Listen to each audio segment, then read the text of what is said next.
Você sabe o que é vergonha? Você já parou para pensar no quanto é incômoda essa emoção, essa sensação? Fique comigo até o final desse vídeo e você vai compreender o que é vergonha e por que é tão importante nos tornarmos resilientes a ela.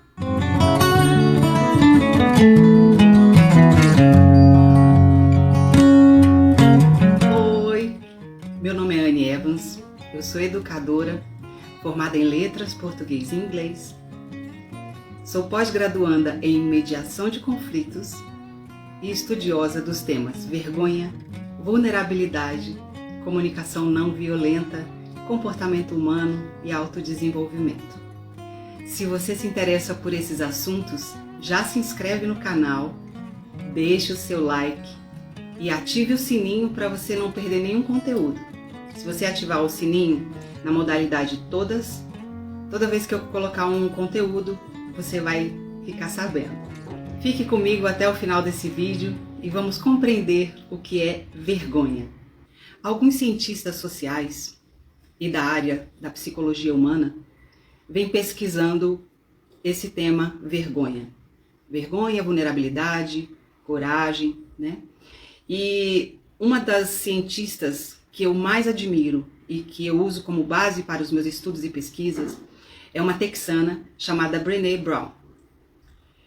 Ela fez por mais de 2 décadas muitas pesquisas, né, a respeito do tema, e ela define a vergonha como o seguinte, eu vou ler para vocês.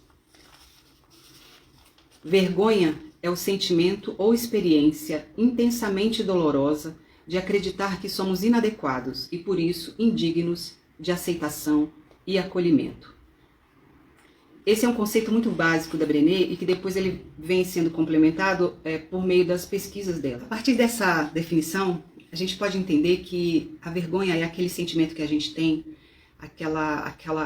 aquele conceito a respeito de nós mesmos, de que os outros são melhores do que nós,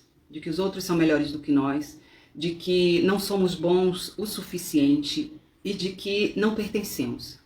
É aquela sensação de que nós somos tão pequenos e tão imperfeitos e tão não merecedores de amor e de acolhimento que faz com que a gente vá se isolando, faz com que a gente deixe de exercer as nossas potencialidades. Na verdade, a gente deixa até de conhecer a nossa habilidade, as nossas habilidades e capacidades.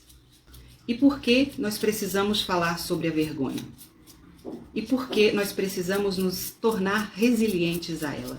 Porque a vergonha, ela causa danos muito profundos na pessoa e na família da pessoa, nas pessoas com quem ela convive, podendo levar até a depressão, ansiedade, automutilação, reações violentas e agressivas, porque quando a pessoa vai se sufocando dentro de si, ela se sente não merecedora do amor, não merecedora do pertencimento e do acolhimento, isso pode gerar nela um sentimento de raiva muito grande, raiva por si mesma, raiva pelas pessoas.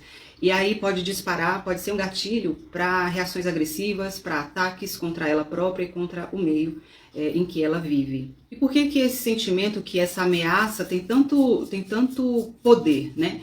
Porque a vergonha, ela nos atinge numa das nossas necessidades universais, que é o pertencimento, né?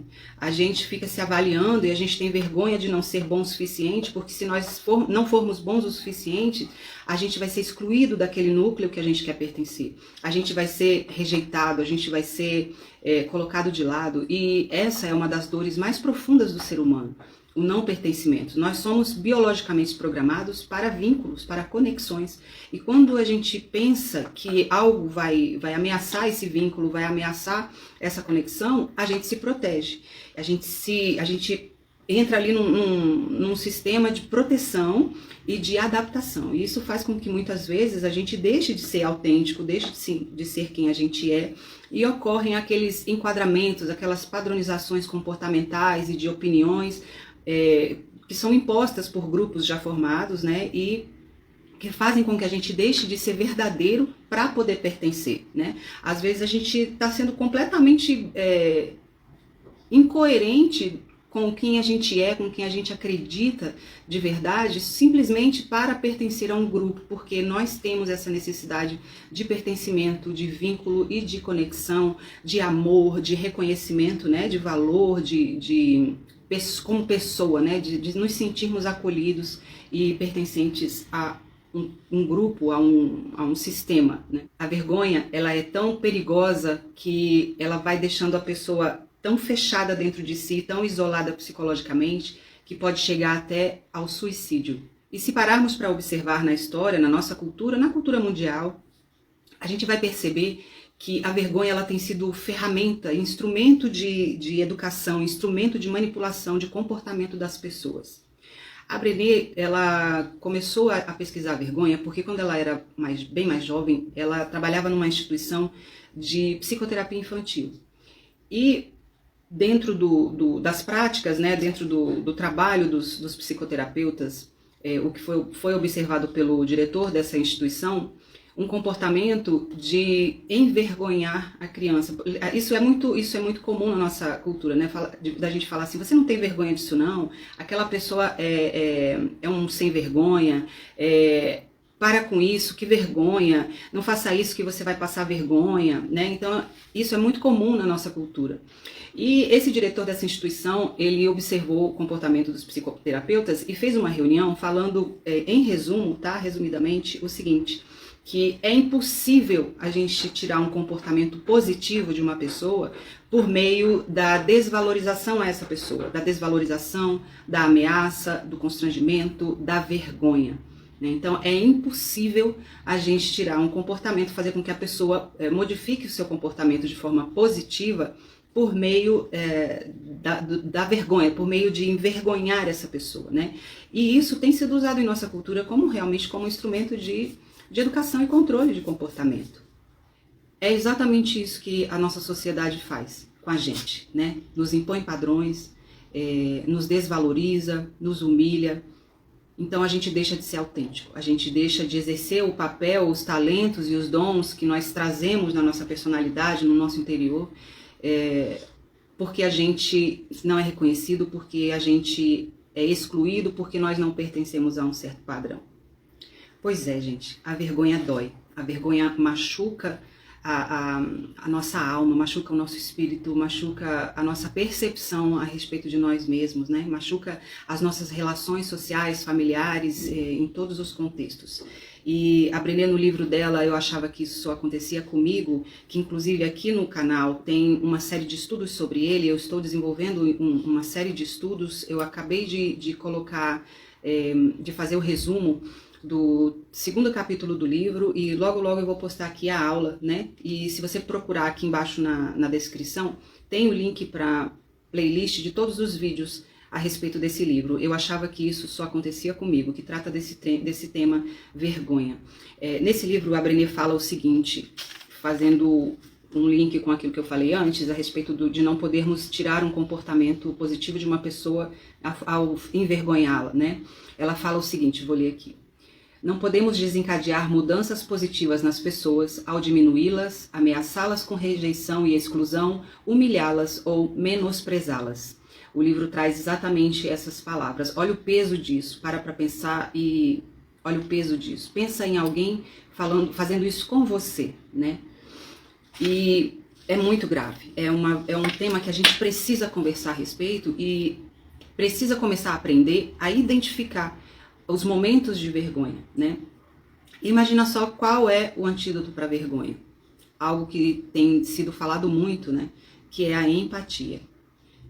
A sociedade está o tempo todo dizendo pra gente que a gente não é digno de pertencer se a gente não tiver tal aparência, que a gente não é digno de ser amado se a gente não tiver tal carro, que a gente não é digno de admiração, de respeito, de acolhimento, de aceitação se nós não pertencermos a essa ou aquele nível econômico ou aquela profissão, ou um determinado peso, ou uma determinada família, né? Então, a nossa sociedade está o tempo inteiro trabalhando em cima dessa distorção e é uma bola de neve porque eu sofro com a vergonha e eu aplico a vergonha. Então eu eu me sinto envergonhada, trabalho para me adaptar e eu exijo que outras pessoas também trabalhem para se adaptar a um padrão. Mas quem impõe esse padrão? De onde vem esse padrão? Na cabeça de quem nasceu esse padrão? Quem foi que disse, onde está escrito, que a gente precisa pertencer a um padrão? Que nós não podemos ser quem somos, que nós precisamos atender à expectativa de outra pessoa. Esse é um desafio, inclusive, em função de todo o exercício de inclusão que a gente vive, né? Olha, uma distorção muito grande, a gente quer aceitar o diferente desde que o diferente esteja de acordo com aquilo que a gente aceita. Olha que interessante. Nós queremos incluir, queremos uma sociedade inclusiva, desde que a pessoa incluída se adapte àquilo que a gente acha que ela deve ser. Então, é uma contradição muito grande, é uma distorção muito grande, e nós precisamos trabalhar sobre esses conceitos. E o início desse trabalho acontece em nós. Não tem como nós trabalharmos a aceitação do outro da forma como ele é, da forma como ele pensa, vê e se comporta, se nós não aprendermos a aceitar a nossa própria condição. O nosso cabelo, a nossa aparência, a nossa opinião, aquilo que nos incomoda, os nossos desejos, aquilo que a gente acredita, o nosso corpo, o nosso modo de vestir, a nossa família, o núcleo onde nós nascemos. Isso não impede naturalmente de querermos mudar, de querermos evoluir, de querermos alcançar outras formas e pensares e opiniões e conhecimentos e tudo mais, mas não para agradar a expectativa do outro, mas para nos sentirmos melhores com a gente mesmo, né? Então, precisamos começar um trabalho de autoconhecimento e de autoaceitação. A partir daí, a gente vai conseguir exercer uma empatia, praticar a empatia e compreender a necessidade do outro de ser aceito e de pertencer da forma como ele é, ou da forma como ele está. Eu prefiro usar o verbo estar, porque nós somos seres de evolução, nós somos seres em constante aprendizado, em constante mudança. Então, eu prefiro sempre falar da forma como nós estamos naquele momento, de acordo com o nosso nível de conhecimento, de consciência e de percepção. À medida que a gente expande a nossa consciência, a gente muda a nossa percepção e a gente muda uma série de coisas, comportamento, gostos, enfim. E aí, você está gostando desse conteúdo? Então deixa o seu like, se inscreve e ativa o sininho para você continuar aproveitando tudo que tem nesse canal. Voltando ao assunto, né? Essa exigência, né, de atender a padrões, de atender a expectativas alheias, ela é tão nociva, ela é tão destrutiva, que impede que cada ser humano, cumpra o seu papel no mundo. Todos nós temos talentos, todos nós temos habilidades. E quando nós sentimos a pressão e a exigência de nos adaptarmos, de deixarmos de ser quem somos, de exercermos as nossas percepções, o mundo perde com isso. O mundo perde porque, de repente, a nossa percepção autêntica e verdadeira, o nosso ponto de vista, aquele insight que a gente tem de vez em quando, ele é necessário para fazer uma modificação social. Já pensou se a pessoa que inventou o telefone ou que desenvolveu a internet, a transmissão de dados, se sentisse envergonhada, se sentisse sufocada e pressionada a pertencer a um padrão, se ela atendesse isso, essa exigência social de pertencer e não acreditasse em si mesma? Já pensou?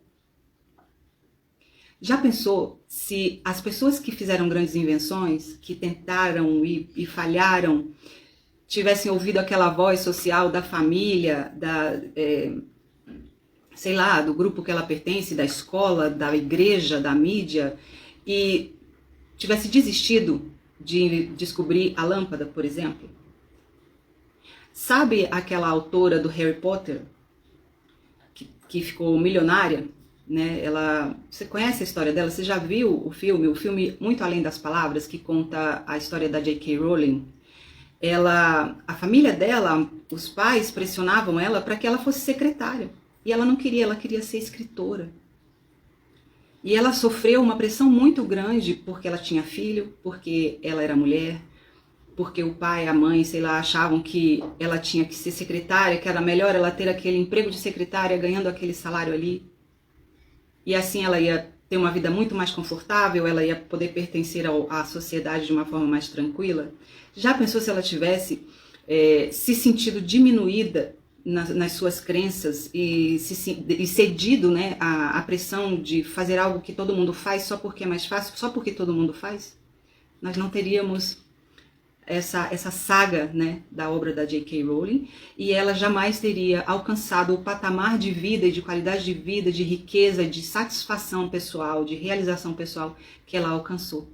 Ela não teria tocado milhares, milhões de pessoas no mundo inteiro, né? Então, nós precisamos começar a trabalhar a resiliência à vergonha. E a resiliência à vergonha começa no autoconhecimento. E o autoconhecimento coloca a gente em contato com coisas que nós jamais imaginaríamos que seríamos capazes, né? É aquela história, a gente só descobre o quanto a gente é forte quando a gente se expõe a uma situação que exige a nossa força. A gente fala assim, ai Deus, me dá paciência. Deus não vai dar paciência, Ele vai dar situações para que sejamos pacientes. E aí sim nós desenvolvamos a paciência em nós, não é isso? Então, dentro de nós tem uma grande força, dentro de nós tem um Deus. Nós somos centelhas divinas, nós somos Deus, nós somos parte de Deus. E tudo que vem de Deus é perfeito. Então, alguma coisa aconteceu nesse meio de caminho que nos desconectou da nossa verdadeira essência, da essência da força, da sabedoria, do amor, do conhecimento, do acolhimento, da conexão, né? Existe uma teia da vergonha. Dentro desse livro que eu estou estudando, eu achava que isso acontecia comigo. E essa teia da vergonha, ela é formada por todos nós. Pela igreja, que nos ameaça com o medo da condenação eterna, o medo de irmos para o inferno, né? Os médicos que nos ameaçam com a partir da nossa falta de conhecimento, porque o médico estudou, então ele sabe, então estamos condenados a ficar doentes para o resto da vida. As mídias, né, dizendo o que é certo e o que é errado, a escola, a nossa família. Então a rede, a teia da vergonha é uma teia muito potente, muito profunda e que causa danos absolutos. Mas a notícia boa é que a teia da resiliência à vergonha, a teia da empatia também é composta pelas mesmas pessoas. O que muda é o comportamento, o que muda é a observação do outro, é a adoção de uma postura de não julgamento, né? Então, gente, vamos pensar sobre isso, vamos começar a olhar esse tema de vergonha, vamos olhar para dentro de nós, descobrir o que a gente tem de bom e externar o que a gente tem de bom, descobrir o que a gente tem de não tão bom e também externar e trabalhar isso, para a gente vencer isso, para a gente se melhorar e não deixar que o que a gente tem de não tão bom nos consuma, nos isole. Vamos olhar para nós como seres perfeitos e completos e que qualquer coisa diferente disso é uma distorção e essa distorção pode ser corrigida, pode ser ajustada. E se a gente começar a parar de julgar as pessoas e de julgar a nós mesmos, de apontar o dedo, fulano é feio, é chato, é burro, é pobre, é isso, é aquilo, e se a gente começar a olhar para essa mesma pessoa e falar assim, olha só essa pessoa que interessante, ela tem esse aspecto muito legal. E se a gente começar a olhar ao outro, olhar para nós mesmos com um olhar de amor? E se nós começássemos a nos olhar mutuamente pelos óculos de Deus? Eu vou propor um exercício para você. Cada vez que você for olhar para uma pessoa ou para você mesmo, pense como que Deus estaria olhando essa pessoa. Como que Deus está olhando para mim? Mas não é aquele Deus punitivo, aquele Deus que fica te acusando, dizendo que você tem coração enganoso, que você é pecador. Não, aquele Deus de amor. O Deus que fez você. O Deus que olha para a sua criação e fala, tudo que eu criei é lindo, é perfeito. Vamos fazer esse exercício? Vai lá no seu espelho agora, olha para você, olha lá no fundo dos seus olhos. Não olha para o seu cabelo, para a sua pele, para as suas rugas, para as suas espinhas, para a sua pele perfeita, para a sua gordura, sua magreza. Não olha para nada disso. Olha lá no fundo dos seus olhos e fala assim, Deus, me ajuda a me olhar como você me olha. Eu quero me enxergar como você me enxerga. Meu Pai, meu Criador. Vamos fazer esse exercício? Vai lá, faz o exercício, depois vem me contar aqui nos comentários como você se sentiu. Aproveita, se inscreve no canal, deixa o seu like, o seu comentário, ative o sininho para você não perder nenhum conteúdo. E faça parte do grupo de estudos do livro da Brené Brown, que trata disso, de vergonha. Eu achava que isso só acontecia comigo. Eu tenho um canal no Telegram, só eu posto coisas. E lá nesse canal, que é da série de estudos desse livro, eu coloco, toda vez, a cada capítulo eu escrevo um resumo, né, do capítulo e eu posto lá em PDF. Eu posto a leitura integral do capítulo em áudio, que fica aqui no canal do YouTube. Posto também os slides das videoaulas sobre o capítulo e posto as próprias videoaulas de estudo, tá bom? Então, se você quiser fazer parte dessa série de estudos, desse movimento de nos tornarmos resilientes à vergonha e conseguirmos estruturar no nosso interior de forma autêntica e livre, para sermos quem a gente é, para exercer a nossa cidadania e as nossas habilidades e talentos, se inscreva lá, entra lá no canal do Telegram, não se preocupa porque eu não fico mandando mensagem todo dia, pelo contrário, eu demoro bastante para colocar, porque para gravar os vídeos e gerar o resumo exige bastante de mim, então eu demoro bastante tempo, então não vai ser uma coisa que vai ficar te agulhando, te pressionando, estuda, não, é no seu tempo, é no meu tempo, vamos construindo com calma esse conhecimento e esse fortalecimento interior. É tudo gratuito, você não precisa fazer nada para mim, só comentar, interagir com os vídeos do canal, tá bom? E se você achar que vale a pena, encaminhar para alguém que possa se beneficiar com esse conteúdo, tá legal?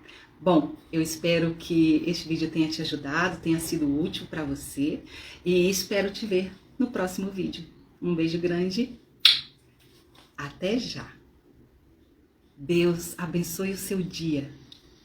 Confia, vai passar.